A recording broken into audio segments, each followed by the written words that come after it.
Zach, vendredi avec l'activité de ski, pour lui, c'était des beaux vendredis.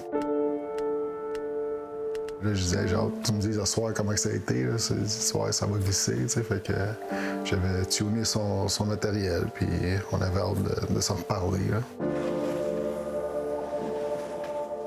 Il avait l'air d'avoir du fun. Et il me parlait de comment son père il avait ciré sa planche justement la veille, puis il était là, ah, je suis content, man, ça va bien, ça neige. On a fait peut-être une dizaine de descentes. Puis on est allé prendre une petite pause en dedans. Il voulait qu'on aille prendre une pause avec de la Red Bull. Fait qu'on est allé s'acheter ça. On est retourné faire des descentes. Puis la dernière qu'on a faite, on l'a faite vraiment rapidement parce qu'on voulait avoir le temps d'en refaire une autre. Puis là, on remonte dans le chairlift toute de bonne humeur. Moi, je suis à droite dans le chairlift, lui, il était à gauche. Fait que là, il me fait rire. Je lui répondais quelque chose d'autre, je me rappelle plus trop. Puis c'est juste après ça, il m'a jamais répondu à ça. Quand je l'ai regardé, il est juste assis, genre à la même place qu'il était, mais couché sur la barre qu'il y a sur les côtés. Puis là, je disais hey, Zach, fais attention de ne pas tomber. Puis il m'a pas répondu à ça non plus. Jésus, il a glissé vraiment, vraiment très, très mou. Puis éventuellement, il a glissé, puis il est tombé en bas. Puis quand il est tombé, il bougeait plus non plus en bas. J'étais dévasté, c'est sûr. Je le vois là, je peux rien faire moi, parce qu'il y a déjà de la meilleure aide que moi qui est avec lui à ce moment-là. Puis il y a trop de pensées qui passent dans ma tête. Il buvait pas, il consommait aucune drogue, aucun alcool. Ça faisait partie de son caractère à lui. Il était zéro pour ça. Fait qu'il avait rien pris. Rien pris. Sauf une chose. Ouais. Le Red Bull. Un Red Bull, ouais.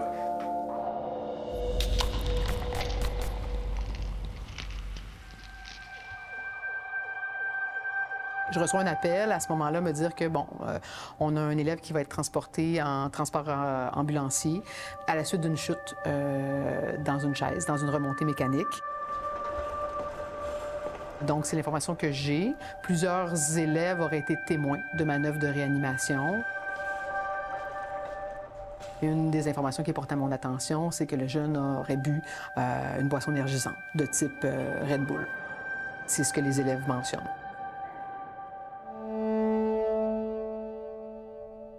Arrivé dans le lobby de l'école, je rencontre les personnes responsables qui m'annoncent que Zach, il y a eu un accident. La personne responsable me donne un topo, qui m'explique que Zachary s'est blessé puis qu'il est à l'hôpital de Saint-Jérôme. Moi, j'ai téléphoné en s'en allant. J'appelais. Puis finalement, j'ai réussi à parler à quelqu'un. Puis on dit, là, je dis, est-ce qu'il est correct? Qu'est-ce qui se passe? Venez-vous-en tout de suite. Tout ce qu'on sait, c'est qu'il était tombé de la chaise. C'est la seule information qu'on avait. Il est tombé de la chaise. C'est un accident grave où il est inconscient, mais honnêtement, jamais j'ai pensé à la mort. Puis arrivé là-bas, on a été dirigés puis accueillis dans une salle avec la police, d'autres personnels de l'école puis des médecins. Ils nous ont annoncé que Zachary était décédé.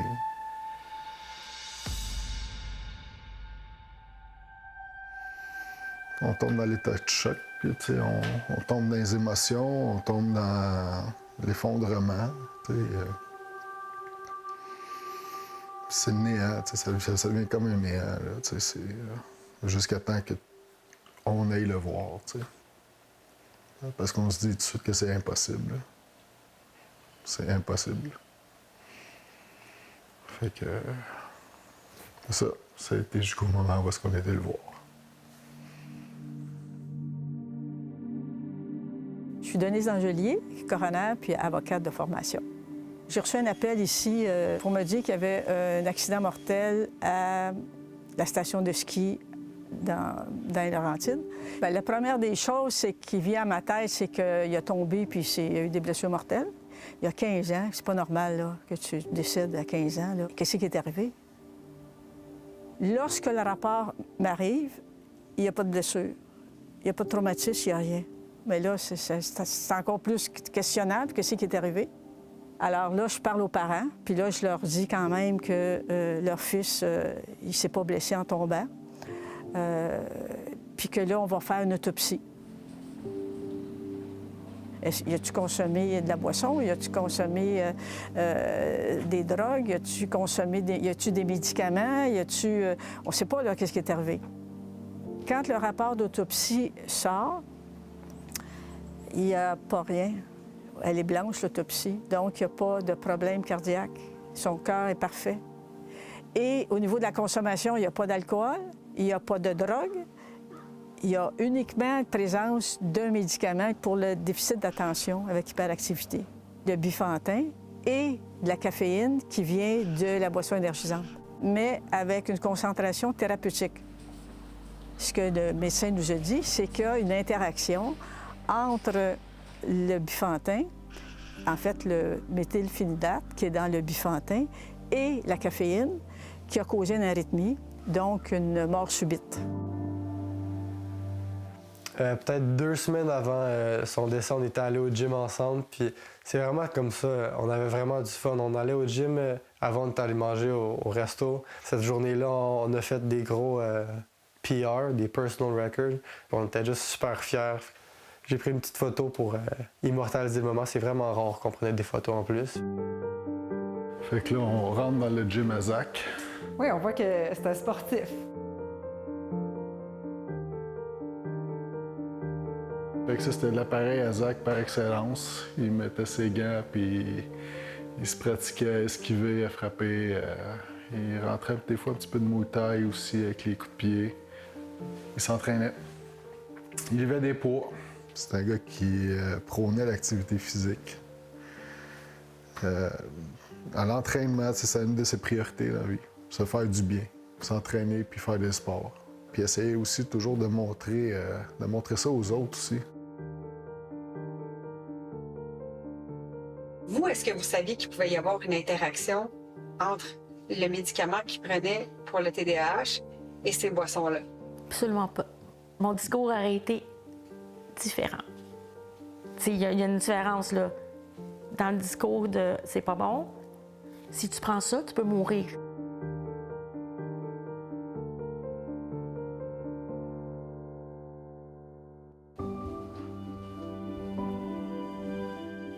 Pour moi, Zachary, c'est un enfant parfait dans ses imperfections.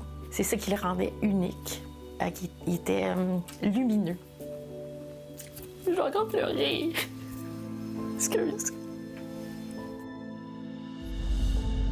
Ce qu'on disait, nous, c'est qu'il y avait du gaz. Souvent, il était un peu dispersé. Et que longtemps, puis au secondaire, c'est là qu'on a vu que c'était comme, OK, il faut voir qu'est-ce qu'on peut faire pour l'aider à se recentrer. En fait, on a fait faire des tests par un neuropsychologue au privé. Puis, on a le diagnostic, c'est aucune surprise.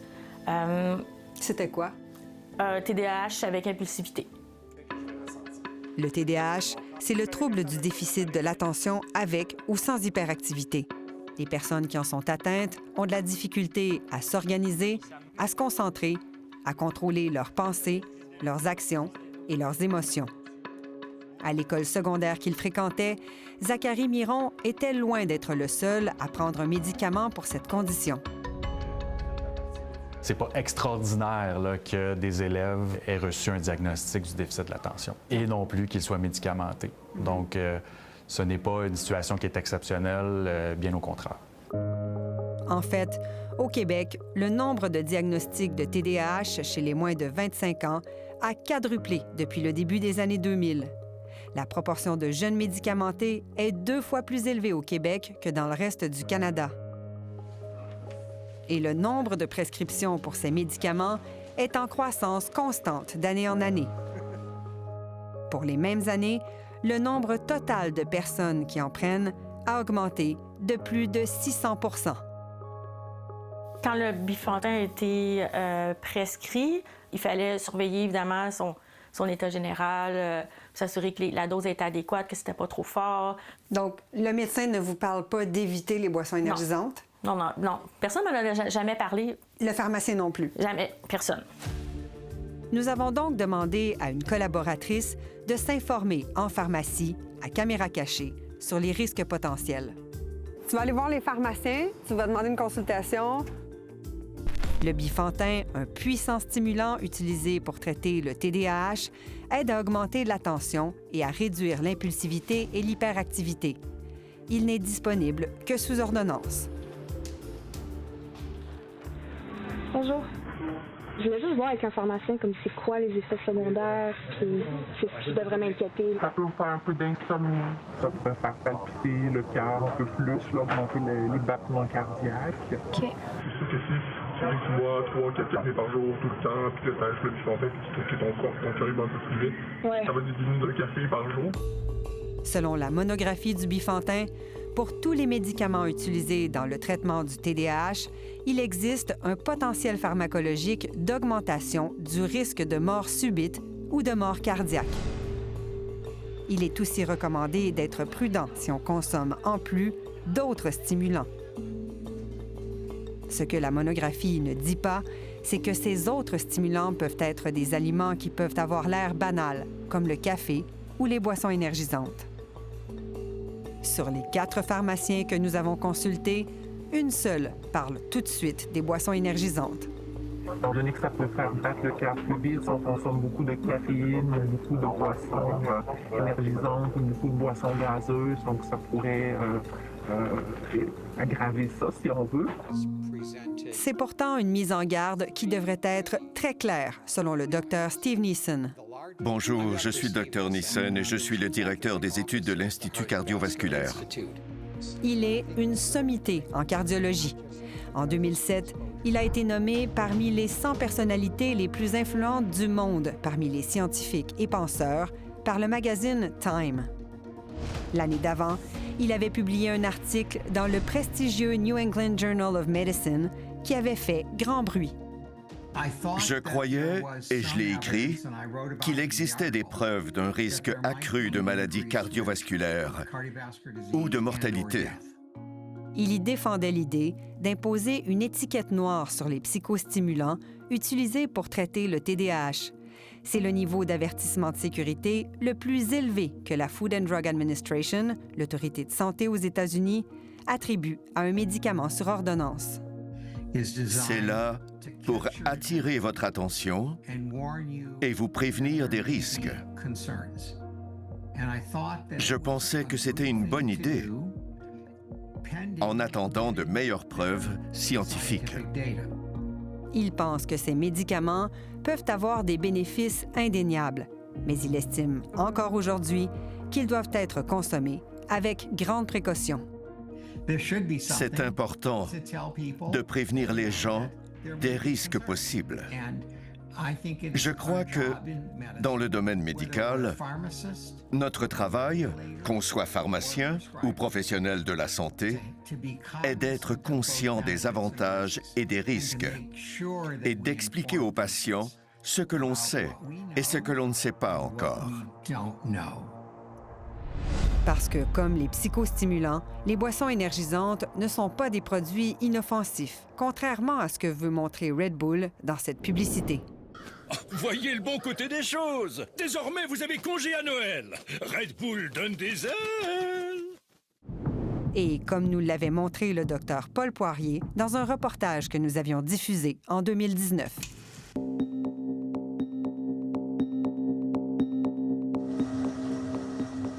Ils sont dans la jeune vingtaine et en pleine forme, du type à s'entraîner quotidiennement. Pendant les 4 prochaines heures, ils vont consommer une canette de boisson énergisante à l'heure. Dès la première canette, la pression artérielle des 3 étudiants a augmenté. Catherine ressent un malaise. Je sentais que ça remontait un petit peu, là, fait que je me suis levée puis je suis allée boire de l'eau. Après 2 boissons, son malaise persiste À la 3e et 4e canette, il ne fait qu'empirer. Celle-là, ça pogne plus, vraiment. Palpitations. Ta serre, qu'est-ce que ça te fait? Comment tu décrirais? Je sais pas, on dirait que c'est mon cœur qui squeeze, mais comme vraiment vite. C'est des constituants avec la caféine puis avec d'autres produits qui peuvent être délétères si c'est pris en trop grande quantité. Qui peuvent être dangereux, direz-vous? Mortels. Je veux dire, la mort, ça peut pas être beaucoup plus grave que ça. À cet âge-là, c'est tannant.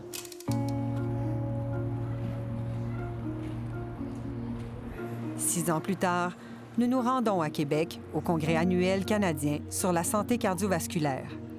Nous y retrouvons le docteur Poirier, réuni avec des pairs de partout en Amérique du Nord. Nous lui rapportons l'histoire de Zachary et de l'interaction entre le Red Bull et le Bifantin, qui lui a fait perdre la vie. Je suis pas surpris, mais je suis juste très déçu parce que on en voit beaucoup de monde à l'urgence qui prennent des produits qui contiennent de la caféine, comme du Red Bull ou n'importe quel de ces produits-là. Et les jeunes, aujourd'hui, sont beaucoup TDA, hein? Fait qu'ils prennent beaucoup de médicaments psychostimulants. Et l'avertissement des deux se fait pas de façon systématique. C'est l'urgentologue qui va dire, écoute, il y a une interaction entre les deux. Mais ce n'est pas fait en amont. Juste pour être clair, quand on prend ce Bifantin et qu'on prend un Red Bull, c'est pas écrit sur cette petite notice ici, Bifantin, attention, ne pas consommer avec du Red Bull. Non, parce que ça n'existait pas quand ils ont fait la monographie. Ces produits-là n'existaient pas. Mais ça peut être marqué caféine, mais les gens n'allument pas. Et l'affaire, c'est qu'il faut que tu suives la littérature de ça. Dans la littérature scientifique, il existe bien des études qui mettent en lumière des risques cardiovasculaires parfois graves, causés par des psychostimulants. Et pas que pour le Bifantin et ceux dont la molécule est le méthylphénidate, comme le Concerta, le Foquest et leur générique. Tous les psychostimulants, y compris ceux à base d'amphétamines, comme le Vivance, l'Adderall ou la Dexédrine. Le docteur Carl Lavie est à l'origine de l'une de celles-ci, publiée en 2020. Nous avons passé en revue toute la littérature en 2020. Plusieurs études faisaient un lien et montraient une augmentation d'événements cardiovasculaires, même avec des morts subites, avec les médicaments pour le TDAH, comme celui que prenait ce jeune. Il était également de passage à Québec. Nous en avons profité pour lui parler, à lui aussi, de l'histoire de Zachary. À moins d'un problème génétique inconnu de la famille, il ne voit pas ce qui pourrait autrement expliquer sa mort. Ça vous surprend, la mort subite? Ça n'arrive pas souvent, mais oui, ça arrive. Et selon plusieurs rapports, plus souvent que chez ceux qui ne prennent pas ces médicaments. C'est pas 1 + 1 fait 2. 1 + 1 fait 5. Ça multiplie. Ça s'additionne pas. Fait que le TDA te met à risque. La médication peut peut-être augmenter ton risque. Puis cela, bien, ça l'additionne et ça le multiplie. De retour dans les pharmacies, il aura fallu mentionner les boissons énergisantes pour que tous nous parlent des risques. Il faudrait diminuer un peu la café. Puis pareil pour comme les Red Bull, les choses comme ça? Je pense à 0 en fait. 0. La majorité des boissons énergisantes, il y a de la caféine ou il y a de la taurine, il faut en boire un peu moins avec ton Bifantin. OK. Pourtant, dans certaines pharmacies, les boissons énergisantes sont disponibles à quelques pas du comptoir d'ordonnance. Et à Morin Heights, Zachary Miron a trouvé sa dernière Red Bull dans une distributrice de la cafétéria. La première mesure, selon moi, serait de ne pas les vendre aux moins de 18 ans. D'ailleurs, c'est déjà le cas dans plusieurs pays européens.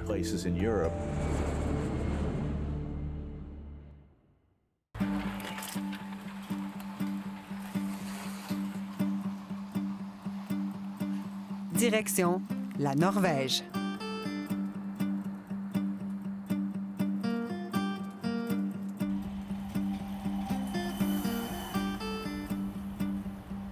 Oslo, La capitale, reconnue pour son architecture audacieuse, est la porte d'entrée des fjords et des grands espaces exceptionnels.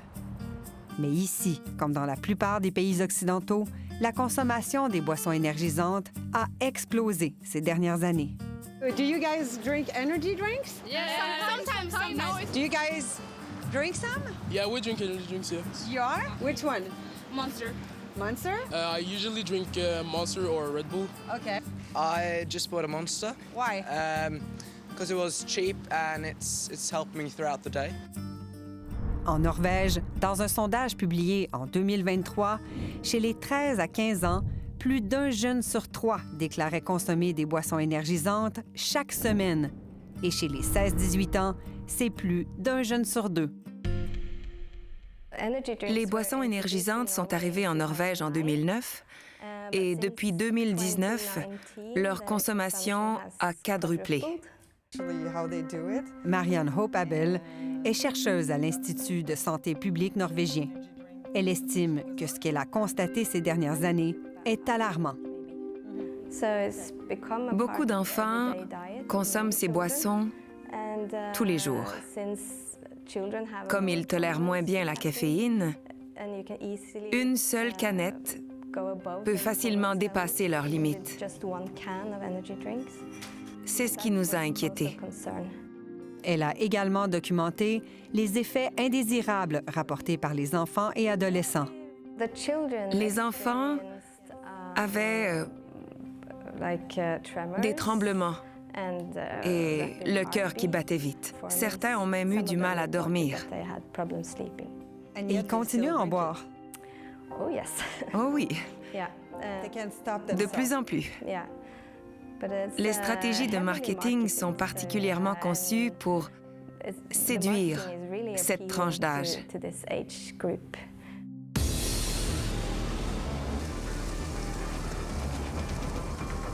Dans la capitale, en 2024, Red Bull a sorti l'artillerie lourde de son marketing, la compétition de plongeon de haut vol.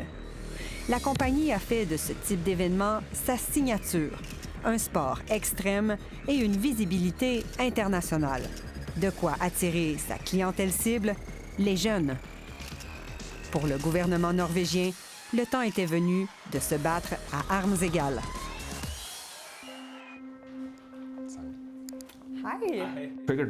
Nous constatons une crise de santé publique chez les jeunes. Nous avons choisi une réglementation stricte qui impose des limites concernant la consommation des boissons énergisantes. C'est intéressant parce que vous parlez de crise de santé publique. Vous la considérez donc comme une vraie crise. Tout à fait.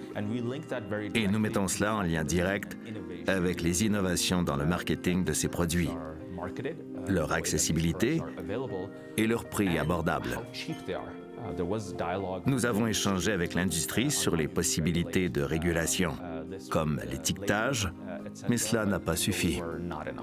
Si bien que le gouvernement a adopté un règlement qui va interdire la vente des boissons énergisantes aux moins de 16 ans à partir du 1er janvier 2026. C'est une mesure très stricte. Nous l'avons prise parce que la tendance observée ne pouvait, selon nous, être inversée autrement.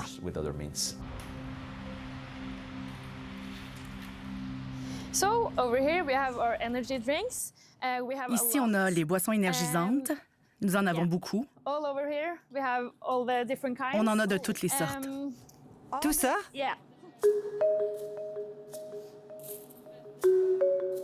Devant les réfrigérateurs bien remplis, les 16 ans et moins devront s'y faire. Ils se feront demander leur carte d'identité dès janvier pour acheter ces produits, aussi populaires soient-ils. Presque toutes nos ventes incluent une boisson énergisante. Vraiment? Oui. Chez les moins de 30 ans, tout le monde en prend. Dans certaines épiceries, on s'est même déjà préparé. Ici, on ne passe pas la caisse sans question. Donc, vous choisissez anglais, commencez votre achat, puis scannez. Ce message apparaîtra. Qu'est-ce que ça dit? Validation requise pour les achats avec une limite d'âge. Oh, il y a aussi la lumière rouge. Oui, et si je pense que tu as 13 ans, je vais vérifier. Et si je crois que tu mens sur ton âge, je te dirai que tu ne peux pas acheter ça. C'est un exemple du type de système qui devra être mis en place partout au pays à compter de janvier. Demander les cartes d'identité à l'acheteur, comme on le ferait chez nous pour l'alcool ou le cannabis. On veut contribuer à ce qu'ils n'achètent pas trop de boissons énergisantes. Au Canada, on pourrait les acheter même à 10 ans. C'est fou. Vous ne verriez pas ça ici. Non. Le défi sera de taille parce que les habitudes sont bien installées et que plusieurs sont contre le principe. What do you think of the legislation? I think it's a bit unnecessary, to be honest. I think it's a bit too early to restrict those kind of drinks. I see where they're coming from, but in total, I think that children can decide whether they need it or not. Comme le Canada, la Norvège fait face à une hausse de prescription de médicaments psychostimulants pour le TDAH. De 2006 à 2022, leur utilisation chez les jeunes de 6 à 17 ans a doublé. So it's dark very early here. Le président de l'association médicale, qui représente tous les médecins et spécialistes du pays, est bien conscient que la question de l'interaction entre les boissons énergisantes et ces médicaments pose problème. Il s'était d'ailleurs positionné en faveur d'une interdiction de ces boissons à tous les mineurs. Je doute que le public soit suffisamment informé. Il me semble important de réfléchir à la manière de l'indiquer plus clairement sur l'étiquetage du médicament et dans les informations que nous fournissons aux enfants et à leurs familles. Est-ce que c'est inquiétant de savoir que ces deux stimulants sont de plus en plus consommés et que ce genre de situation-là peut se produire? Le cas dont vous parlez est vraiment triste et tragique et montre qu'il faut protéger les jeunes contre les substances dangereuses pour leur santé. Il faut aussi s'assurer que les parents et les enfants eux-mêmes comprennent les risques liés à ce médicament. Pour les boissons énergisantes, c'est le principe de précaution que la Norvège a choisi d'appliquer. Pensez-vous que la Norvège sera vue comme un modèle? Eh bien, je l'espère. J'espère qu'ils s'inspireront de la Norvège. C'est une bonne chose que nous ayons bien documenté le problème et que la population soutienne cette démarche. Si au Canada, la consommation de boissons énergisantes augmente de manière comparable et que cela a des conséquences négatives sur la santé des enfants et des adolescents, alors vos responsables politiques devraient absolument en tenir compte.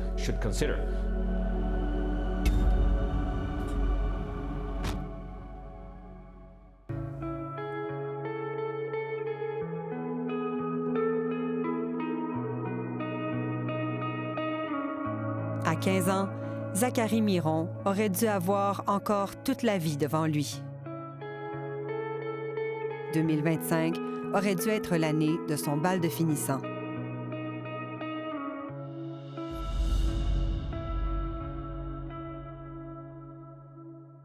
On a tous été très profondément touchés par ce qui est survenu. Puis je vous en parle aujourd'hui, puis c'est encore très vif, là. Zachary a maintenant un Méritas en son nom, un prix remis à l'élève qui démontre le plaisir d'être actif et un leadership remarquable. Afin de perpétuer son souvenir et d'honorer sa mémoire, l'externat a pris la décision de créer le prix Zachary Miron.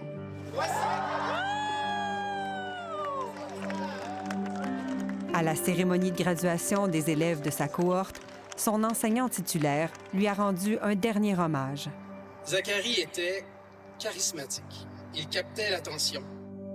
C'était ici qu'on donnait les classes. Ça, c'était la place que Zachary occupait dans la classe. Il n'oubliera jamais le lundi suivant sa mort tragique, la place de Zachary, vide.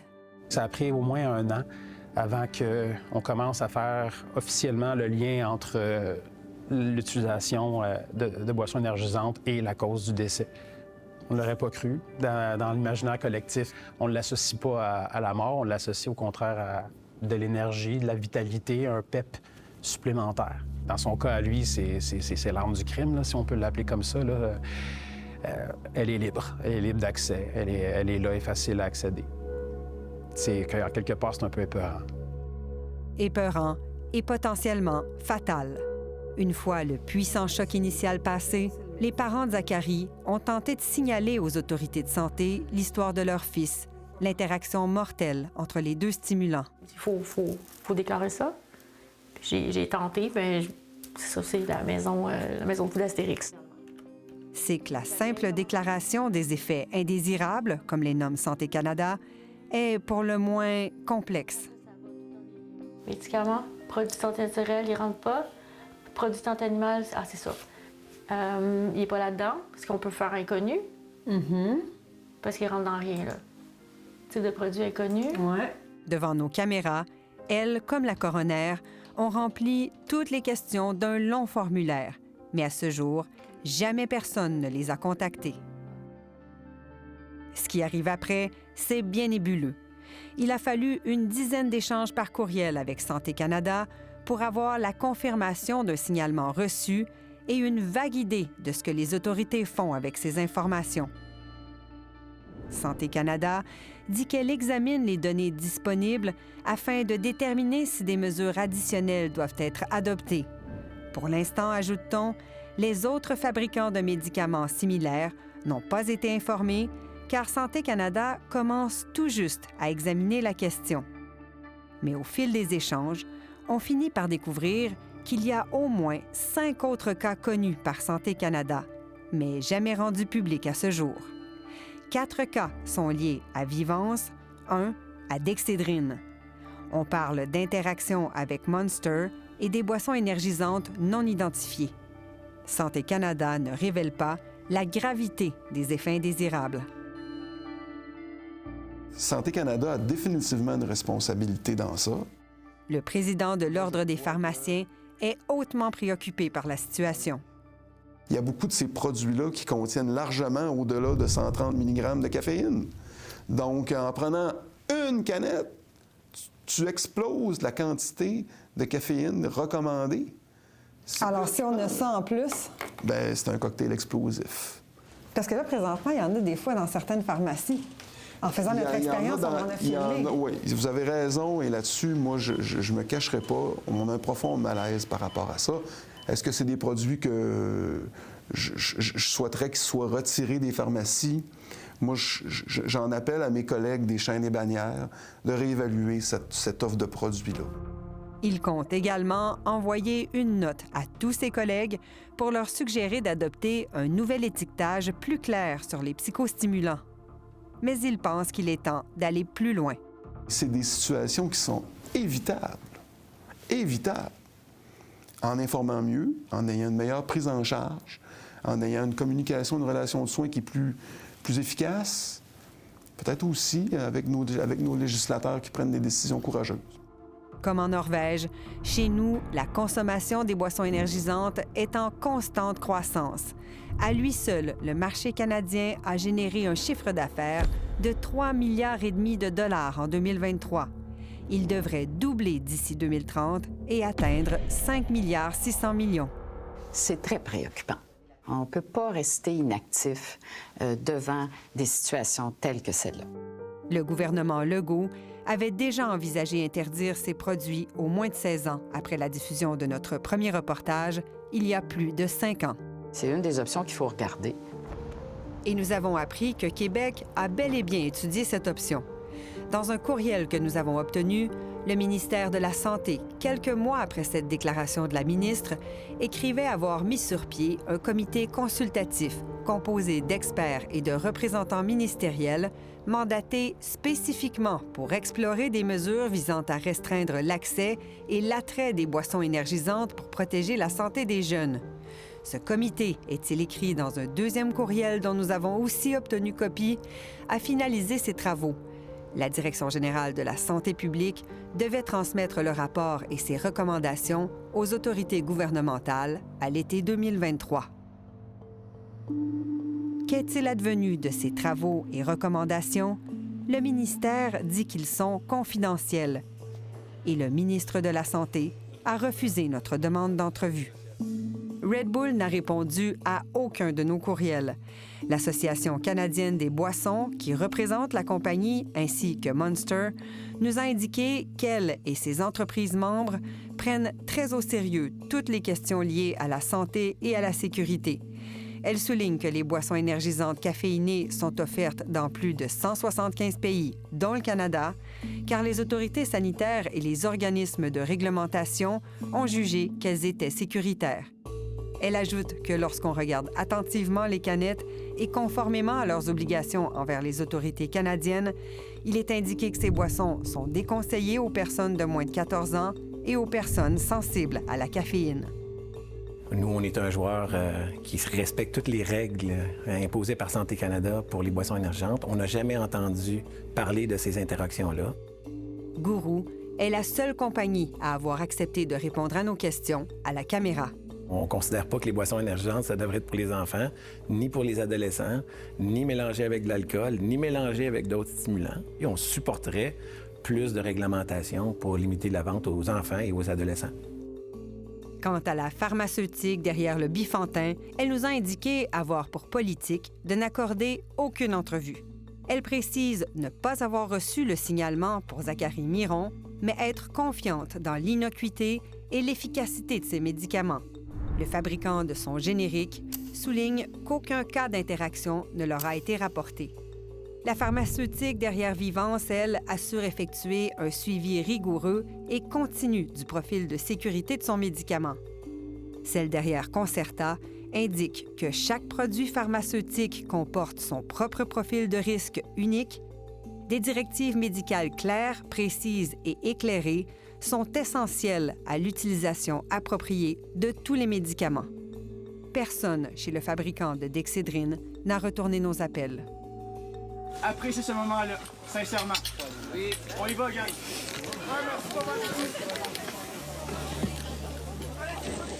Après la mort subite de Zachary Miron, le club de ski de son école a organisé une descente au Lampion en son honneur.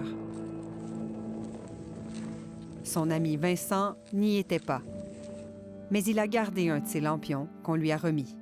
Pendant environ 1 an, à tous les soirs, je l'allumais avec ça, justement, la petite carte qu'on donnait à ses funérailles. Puis, je l'allumais, puis je parlais avec Zachary, comme quand je parlais avant. Puis, je parlais de tout et de rien, mais je sentais qu'il était avec moi. Il ne s'explique pas que les risques soient si méconnus, comme les parents de Zachary. Ça ne peut pas se reproduire. En ayant toutes les formations qu'on a aujourd'hui, on ne peut pas laisser ça se reproduire. Il y a une responsabilité à avoir de tout le monde par rapport à ça. Puis de Santé Canada, en premier lieu, de voir bien diffuser cette information-là à tous. Je serais d'avis que ce soit réglementé, que ce soit interdit pour les 18 ans et moins, étant donné les risques. Maintenant, on a vraiment la preuve, triste preuve, qu'il y a des interactions mortelles avec des produits, des médicaments pour le TDAH. C'est ça qui est fâchant, là. C'est une petite bouteille, qui donne la mort, là. Tu sais, l'expression, là, Red Bull donne des ailes, mais c'est vrai. Malheureusement.